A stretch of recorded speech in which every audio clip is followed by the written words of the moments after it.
The desperate message. Commander Sarah Chen stood in Earth's defense station, watching the stars through the massive window. The night shift was always quiet. She liked it that way.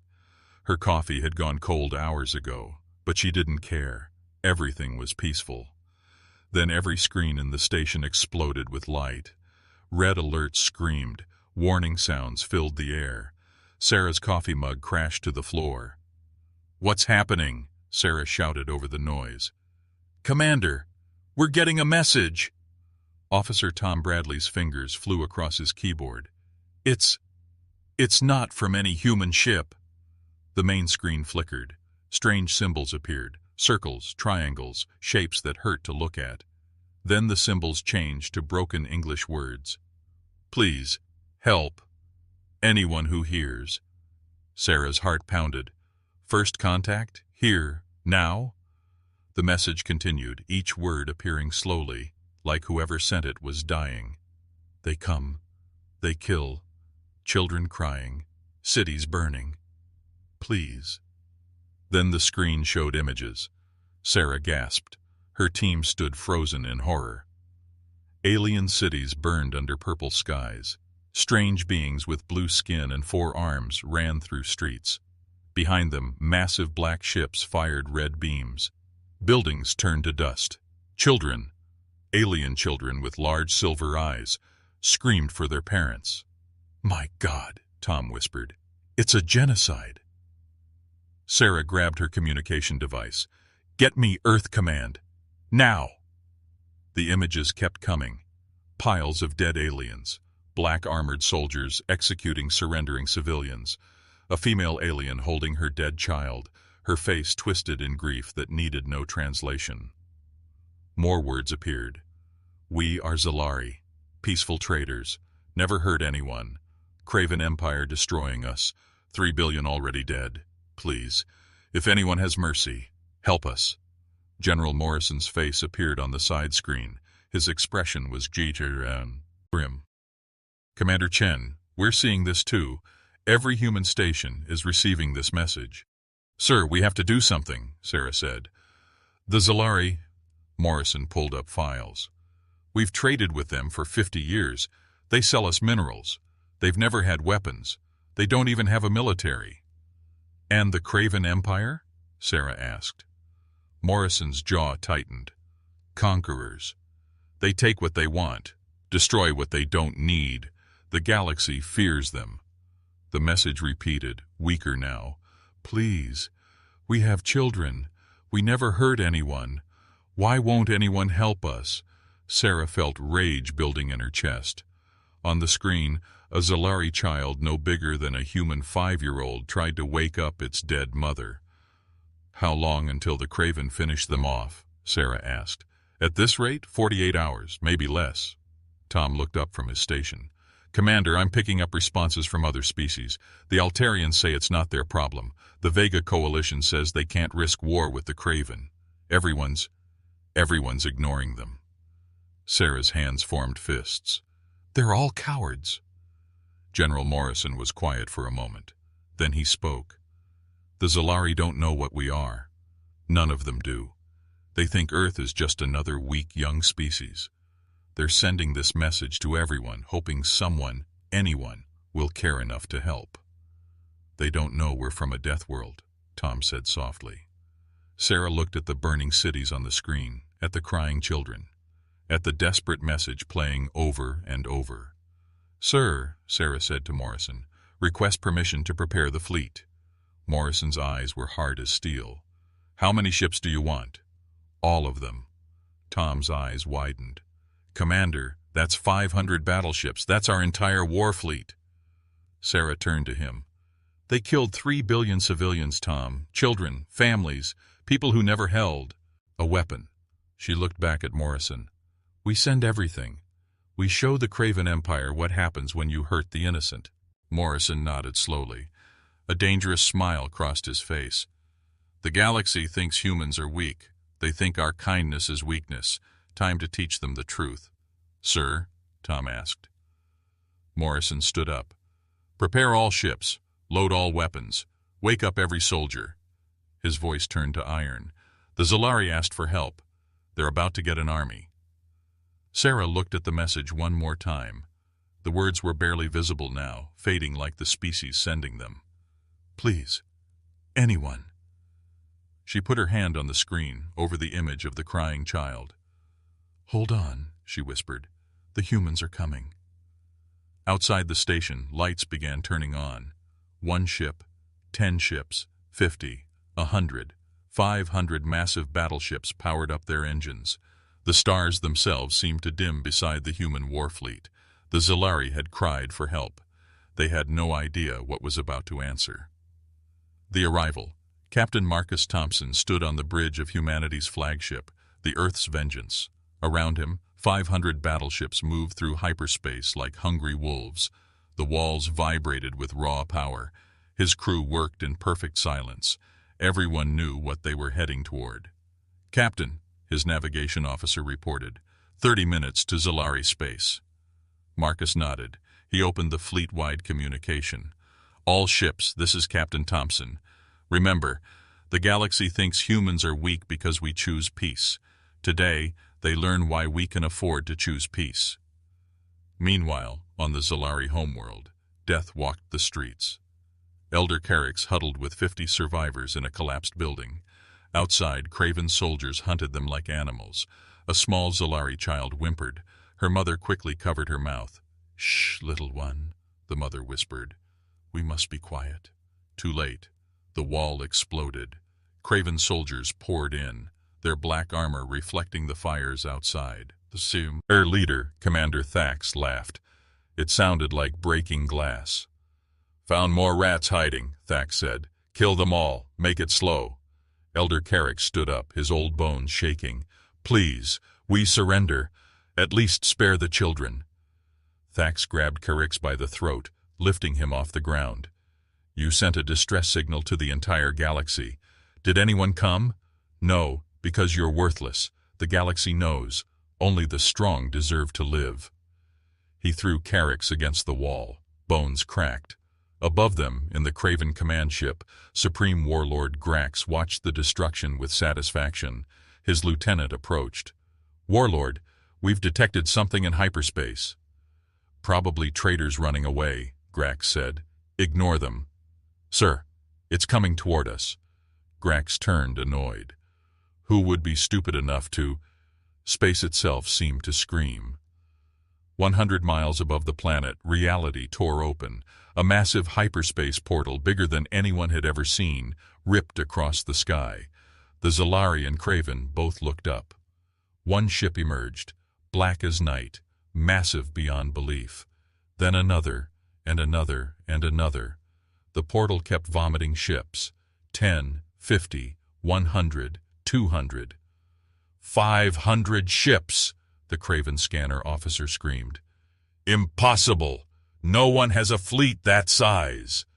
Grax stood up so fast his chair flew backward. What species? The officer's face went pale. The computers can't process their energy signatures. These power levels shouldn't exist. On the ground, Thax had stopped moving. His hand still held Carricks's throat, but he stared at the sky. The day had turned to night, not from clouds, from ships. Hundreds of massive battleships blocked out the sun. By the void, a Craven soldier whispered. What are those things? Elder Carricks, despite his pain, started laughing. It was weak, but real. Someone actually came. Then every communication device, Craven, Zalari, everyone, came alive with one voice. A human voice. Female. Calm. Terrifying in its calmness. Craven Empire. This is Commander Sarah Chen of the Earth Federation. You are currently engaged in genocide against a peaceful species. You have exactly 60 seconds to power down your weapons and retreat. Grax roared with rage. Earth! Earth! Those primitive mammals dare threaten the Craven Empire? He grabbed his communications device. Human Commander, Earth is nothing. You have ships made of tin and soldiers made of meat. We are the Craven. We have conquered 100 worlds. Sarah's voice didn't change, still calm, still terrifying. 50 seconds. On the human flagship, Marcus turned to his weapons officer. Lieutenant Martinez, status? All ships report weapons hot, sir. Kinetic bombardment ready, nuclear missiles armed, plasma cannons charged. The new gravity bombs are online. The gravity bombs? I thought those were too dangerous to use. Martinez smiled darkly. They said the same thing about nuclear weapons once, sir. Back on the Craven command ship, officers were panicking. Warlord! Their ships! The armor is 40 meters thick. Their weapons are charging, energy levels beyond our shield's capacity. They have something called gravity bombs? Our computers don't understand this technology. Grax slammed his fist down. They're bluffing. Humans are weak. Their planet has low gravity. They're fragile. 30 seconds, Sarah's voice announced. On the ground, the Zalari child had stopped crying. She stared at the sky with wonder. Mama, are those the angels from old stories? Her mother held her close. I don't know, baby. I don't know. Thax finally let go of Elder Carrick's. His hand was shaking. This isn't possible. The intelligence report said humans were primitive. They said... 20 seconds. Marcus stood up on his bridge. All ships, prepare for combat. Remember, we're not just fighting. We're sending a message to the entire GA. Laxi. 10 seconds. Grax's officers begged him. Warlord, please, order the retreat. Never. Fire everything at them. Destroy these human... Time's up. The universe seemed to hold its breath. Then Sarah spoke again. This time her voice carried something else. Not calm. Something worse. Disappointment. You could have chosen mercy. Remember that. She paused. All ships. Open fire. 500 human battleships fired at once. The sky cracked with thunder that had no sound, light that burned but gave no heat. The Zalari and Craven alike fell to their knees, overwhelmed by the sheer power above them. But the weapons hadn't hit yet. They were still coming fast, coming with the promise of absolute destruction. And in that moment, both the Zalari and the Craven understood the same terrible truth. The Deathworlders had arrived, and mercy was no longer an option. The storm unleashed. The first human weapon hit a Craven destroyer. The ship didn't explode. It simply stopped existing. One moment it was there, the next, empty space. 3,000 Craven soldiers gone in less than a heartbeat. Warlord Grax stumbled backward. What was that? Antimatter torpedo, sir, his officer screamed. They're using antimatter. Then the real storm began. 500 human ships fired in perfect synchronization. The space around Zalari homeworld became hell itself. Kinetic rounds traveling at half the speed of light punched through Craven shields like paper. Plasma beams turned armor to vapor. And the gravity bombs. The gravity bombs were nightmares made real. One hit a Craven battlecruiser. The ship crumpled like a tin can, compressed to the size of a marble in 2 seconds. The screams of 10,000 Craven soldiers cut off instantly. Retreat! Grax roared. All ships retreat! Too late. The humans had formed a perfect sphere around the planet. No escape, no mercy. On the ground, Thax watched his mighty fleet dying above him. Burning ships fell from the sky like meteors. He turned to run but found himself face to face with something impossible. A human soldier. The human had dropped from orbit, without a ship, without a parachute. Just armor and rage. That's a 4-mile drop, Thax whispered. Nothing survives that. The human removed his helmet. Young face, brown eyes, smiling. I'm Sergeant Mike Johnson, the human said pleasantly. I'm from Australia. Do you know what Australia is? Thax raised his weapon and fired. The plasma bolt hit Mike in the chest. Mike looked down, brushed off the scorch mark, and laughed. On Earth, we have creatures called crocodiles. They bite with 3,000 pounds of pressure. Mike stepped forward. Human children swim with them for fun. Thax fired again and again. Mike kept walk. King, our gravity is 3 times yours. Our air is poison to most species. We eat acid for flavor. We drink poison for entertainment. Mike was close now, very close. Do you know what we call our planet? Thax's weapon clicked empty. What? Hell. We call it hell, and we made it our paradise. Mike grabbed Thax's arm, squeezed. The armor crumpled, bones shattered. Thax screamed. Now, Mike said conversationally, still crushing the arm, you're going to call your soldiers. Tell them to surrender, or I'll show you what humans do to child killers. Across the city, more drop pods landed. Hundreds, thousands. Human soldiers poured out, moving faster than Zalari eyes could follow. They didn't use cover. They didn't need it.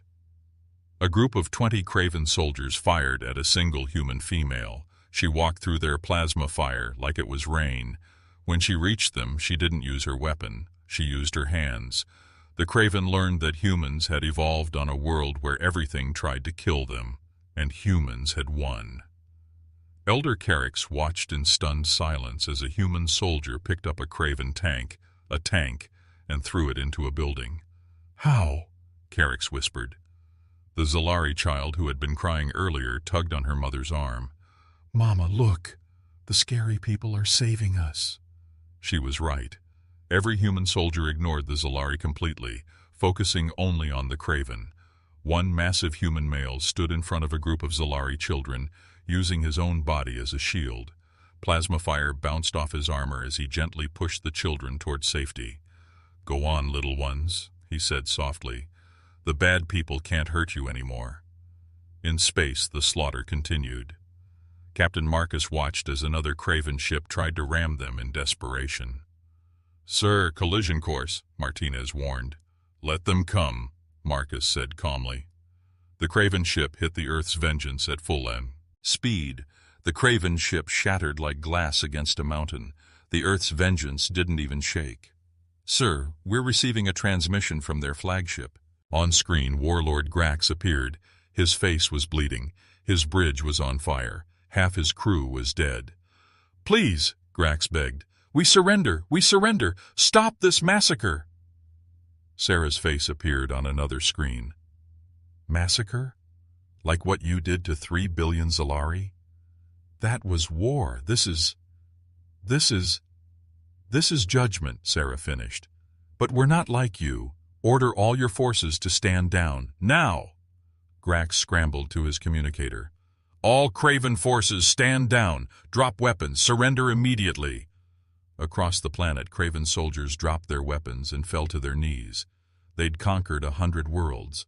They'd never known fear. Now they knew. On the ground, Mike stood over the surrendering Thax. The Craven commander was crying. Mike felt disgusted. You killed children, Mike said. You enjoyed it. I was following orders. So were the Nazis. We hung them anyway. A Zalari elder approached, limping. It was Carrix. He looked at Mike with awe and terror. What are you? Mike helped the elder stand. His touch was gentle now, careful. We're humans. We're from Earth. But the intelligence reports, they said humans were weak, primitive. Your planet has low gravity, weak radiation. Mike laughed. Low gravity? Earth's gravity would crush your bones. Weak radiation? Our sun gives us cancer and we sunbathe in it for fun. We're not weak. We just choose to be kind. Until someone hurts the innocent, another human soldier added, walking over. Then we remind the universe why we're apex predators. Above them, the human fleet had stopped firing. The entire Craven armada was gone. 300 ships, 2 million soldiers, defeated in 8 minutes. Sarah's voice echoed across the planet again. Zalari people, you're safe now. Medical ships are incoming. Food and supplies are being prepared. The Craven Empire will never hurt you again. She paused. They will never hurt anyone again. In the distance, more human ships appeared. Hospital ships, supply ships, construction ships. The humans hadn't just come to destroy. They'd come to rebuild. Elder Carrix fell to his knees, overwhelmed. Why? Why save us? We have nothing to offer you. Mike knelt beside him. Because 200 years ago we were you, weak, scared, alone. We promised ourselves that when we became strong, we'd be better than our enemies were. The Zalari child from earlier ran up to Mike. She was holding something, a small purple flower native to their world. For you, she said shyly. Thank you for scaring away the bad people. Mike took the flower gently, his massive armored hand dwarfing the tiny gift. For a moment his eyes grew wet. You're welcome, little one. Across the galaxy, every species watched the footage in stunned silence. The Craven Empire, the terror of the galaxy, destroyed in 8 minutes. By humans. By humans. And on 1,000 worlds the same thought echoed. Never make humans angry. But also another thought, quieter but just as powerful. If you're in trouble, if you're desperate, if no one else will help, call Earth. The Deathworlders will come, the new reality. 3 days had passed. The Zalari homeworld looked different now. Human medical tents covered the destroyed cities. Engineers rebuilt homes at impossible speed. Soldiers who had been death incarnate now played with Zalari children, teaching them Earth games. But Elder Carrix couldn't sleep. Something was wrong. He found Commander Sarah Chen standing alone on a hill, watching the sunset. 3 suns setting at once, purple, orange, and green. Beautiful, peaceful, nothing like the burning skies from days ago. Commander, Carrix approached carefully. May I ask you something? Sarah turned. Without her armor, she looked small, young, almost fragile. Of course, Elder. Your soldiers, they hold back. Sarah's expression didn't change. What do you mean? I've watched them. They lift 1,000-pound supplies like feathers, but pretend to struggle. They move slowly around us, but I've seen them move at full speed. They're hiding something. Sarah was quiet for a long moment. Then she smiled, a sad smile. Come with me. She led him to a restricted area. Human guards stepped aside. Inside was a medical tent, but different. The walls were reinforced steel. The air felt heavy. On a bed lay Sergeant Mike Johnson, the same soldier who had saved dozens of Zalari children. He was unconscious, hooked to strange machines. What happened to him? Carrix gasped. He saved those children, Sarah said simply. Stood in front of them for 6 minutes while Craven soldiers fired everything they had at him. But he was fine. I saw him walking, talking. Adrenaline, Sarah said. Humans have a chemical that floods our system in danger. It makes us stronger, faster, blocks pain. Mike had third-degree burns over 60% of his body. 8 broken ribs. Internal bleeding. He didn't feel any of it until the fighting stopped. Carrix stared in horror. He was dying. The whole time he was playing with the children, he was dying? He knew. He also knew if the children saw him collapse, they'd blame themselves. Sarah touched the glass. So he held on, smiled, played, until they were asleep. Then he let himself fall. Will he survive? Yes, humans are hard to kill, but that's not what you really want to know, is it? Carrix looked at her, really looked, saw the exhaustion in her eyes, the weight she carried. What are you? He whispered. Really? Sarah walked to a screen and pulled up a video. This is Earth. The video showed Earth, but not the paradise Carrix expected. Hurricanes that could destroy continents, earthquakes that moved mountains, predators with teeth like swords, microscopic killers in every drop of water. Our children are born on a world that tries to kill them every day, Sarah said. We evolved in hell. We learned to love it, but that evolution came with a price. She pulled up another video. A human child, maybe 5 years old, at what looked like a party. The child was playing, laughing, then accidentally knocked over another child from a different species. The alien child's arm broke from the gentle push. That's my daughter, Sarah said quietly. She was trying to help her friend up, She doesn't know her own strength. None of us really do. We live our entire lives holding back, being careful, being gentle. Always? Always. Do you know what happens when we don't? She pulled up classified footage, a human soldier without armor, surrounded by enemies. The timestamp showed it was from 100 years ago. The soldier stopped holding back. What Carrick saw would haunt him forever. The human moved like liquid death. Enemies literally exploded from the impact of punches. The soldier ran through walls, through vehicles. At one point he ripped a metal door off its hinges and used it as a weapon. That's what we really are, Sarah said. That's why we choose peace, because war brings out the monster. Suddenly, alarms started screaming. "Commander," a human officer ran in. "We have a problem. Big problem." On the screen, hundreds of ships appeared. Not craven, different, sleek, advanced. "The Galactic Council," the officer reported. "They're here." Carrick felt his heart stop. All three of them. The Council? Why? Sarah's face hardened. "Because we just destroyed the Craven Empire in 8 minutes. They're scared." The main screen lit up. 5 beings appeared. The leaders of the galaxy's most powerful civilizations. The Altarian Prime, crystalline and cold. The vegan Overmind, pure energy in humanoid form. The Nexus Speaker, ancient beyond measure. The Korvath Destroyer, bred for war. And the Etherian Sage, who had watched civilizations rise and fall for eons. "Humans," the Altarian Prime spoke. "You have upset the balance. The Craven Empire maintained order through fear. Now that fear is gone." "Good," Sarah said simply. "You don't understand," the vegan Overmind pulsed.